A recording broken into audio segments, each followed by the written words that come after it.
ସମସ୍ତଙ୍କୁ ମୋର ନମସ୍କାର, ଶୁଭ ସକାଳ। ଯେଉଁ ଭାଗବତ ସାର ବର୍ଣ୍ଣନା କରୁଥିଲି ତାହାର ପରବର୍ତ୍ତୀ ଭାଗ ଚତୁର୍ଦ୍ଦଶ ଭାଗଟି ଆଜି ମୁଁ ପଠନ କରି ବ୍ୟାଖ୍ୟା କରୁଛି। ଆପଣମାନେ ଏହାକୁ ଶୁଣିବେ ଆଉ ଭିଡ଼ିଓଟିକୁ ଲାଇକ୍ ଏବଂ ସବସ୍କ୍ରାଇବ୍ କରିବେ।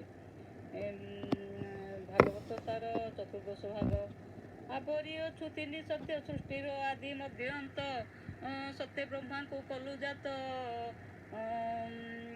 ସତ୍ୟ ସ୍ୱରୂପ ତୁ ଅଚ୍ୟୁତ, ସତ୍ୟ ତୁ ପାଳୁ ବସୁନ୍ଧରି, ତୋର ଭିଆଣ ନରହରି। ସତ୍ୟର ତୁ ହେଉ ତୁଇ ସତ୍ୟ, ସତ୍ୟ ବଚନ ସତ୍ୟ ନେତ୍ର, ସତ୍ୟ ତୋହର ଆତଜାତ, ଆମ୍ଭେ ଜାଣିଲୁ ତୋର ସତ୍ୟ।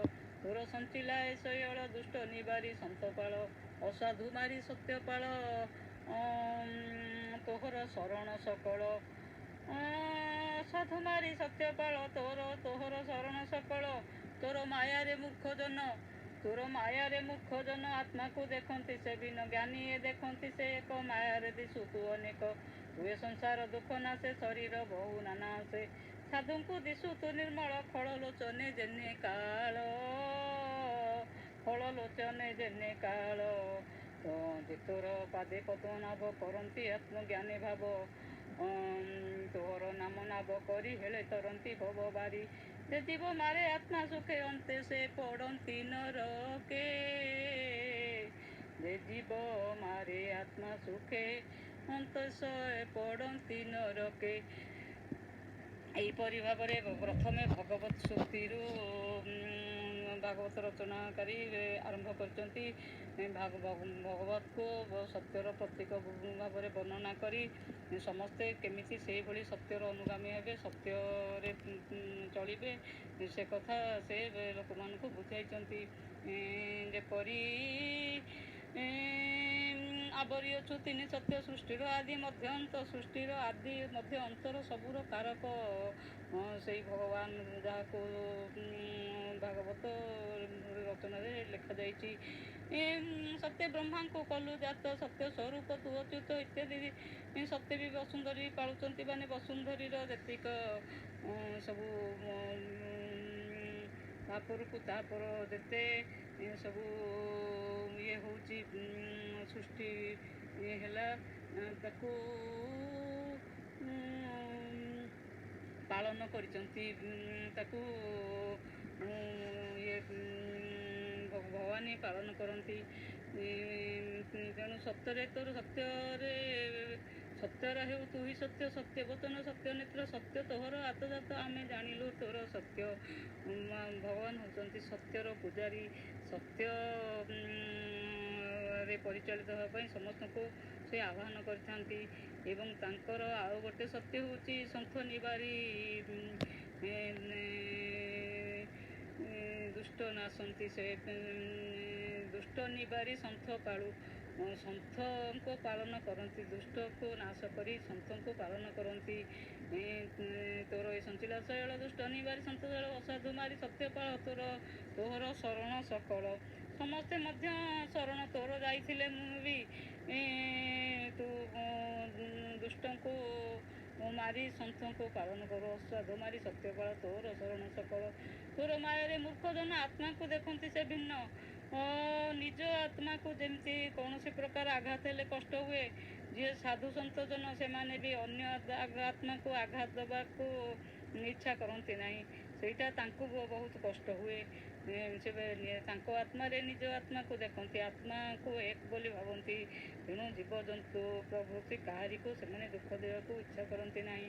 ଜ୍ଞାନରେ ଦେଖନ୍ତି ସେ ଏକ, ମାୟାରେ ଦିଶୁ ତୁ ଅନେକ, ତୁଏ ସଂସାର ଦୁଃଖ ନାଶେ, ଶରୀର ବହୁ ନାନା ଅଂଶେ, ବିଭିନ୍ନ ସମୟରେ ବିଭିନ୍ନ ପ୍ରକାର ଶରୀର ଧାରଣ କରି ଭଗବାନ ଅବତାର ନିଅନ୍ତି। ଏବଂ ସାଧୁଙ୍କୁ ଦିଶୁ ତୁ ନିର୍ମଳ, ଫଳ ଲୋଚନେ ଯେନେ କାଳ, ଯେ ତୋର ପାଦେ ପଦ୍ମନାଭ କରନ୍ତି ଆତ୍ମଜ୍ଞାନେ ଭାବ, ତୋର ନାମ ନାବ କରି ହେଳେ ତରନ୍ତି ଭବାରି।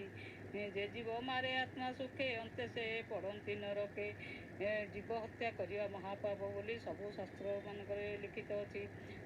ସାଧାରଣତଃ ଜୀବନକୁ ହତ୍ୟା କରିବା ଉଚିତ ନୁହେଁ।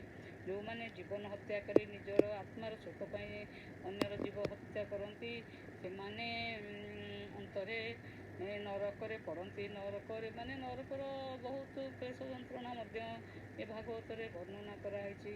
ତେଣୁ ଆତ୍ମା ସୁଖ ପାଇଁ ଅନ୍ୟ କାହାକୁ ଦୁଃଖ ଦେବା ପାଇଁ ଭାଗବତରେ ମନା କରିଛନ୍ତି।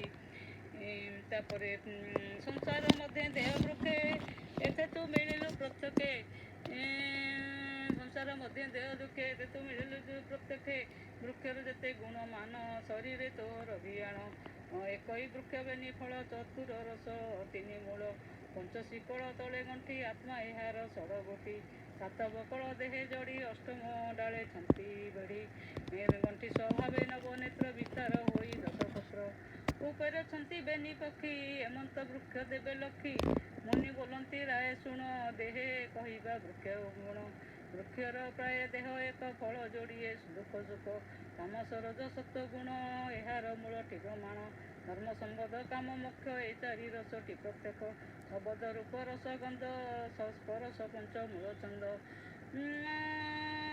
ଜନ୍ମ ହୋଇଣ ଦେହ ବହି ବାଳୁତ ରୂପେଣ ବଢ଼ଇ, ତରୁଣ ବୃଦ୍ଧ କ୍ଷୟ ମୃତ୍ୟୁ ଆତ୍ମବିକାର ଷଡ଼ ହେତୁ, ଧର୍ମ ଶୋଣିତ ମାଂସ ମେଦ ଅସ୍ଥି ମଜ୍ଜା ଯେ ଶୁକ୍ରଛନ୍ଦ, ଶବତ ବକଳ ଏହାର ମୁନି କହନ୍ତି ଜ୍ଞାନ ସାର, ଭୂ ଜଳ ଅନଳ ସମୀର ମନ ବୁଦ୍ଧି ଅହଙ୍କାର, ଏ ଅଷ୍ଟଦାଳଟି ଏହାର ନବମ ଛିଦ୍ର ନବଦ୍ୱାର, ଦଶ ଇନ୍ଦ୍ରିୟ ପତ୍ର ଲେଖି ଯିବ ପରମ ବେନି ପକ୍ଷୀ, ହେମନ୍ତ ବୃକ୍ଷ ରୂପ ବହି ଭାରା ଉଶ୍ୱାସୀ ରଖ ମହି, ହେମନ୍ତ ବୃକ୍ଷ ରୂପ ବହି ଭାରା ଉଶ୍ୱାସୀ ରଖ ମହି, ଜଗତ ତୋର ତହୁଁ ଜାତ ଲୟ ପାଳନ ଜଗନ୍ନାଥ, ଜଗତ ତୋର ତହୁଁ ଜାତ ଲୟ ପାଳନ ଜଗନ୍ନାଥ, ଜଗତ ତୋର ତହୁଁ ଜାତ ଲୟ ପାଳନ ଜଗନ୍ନାଥ।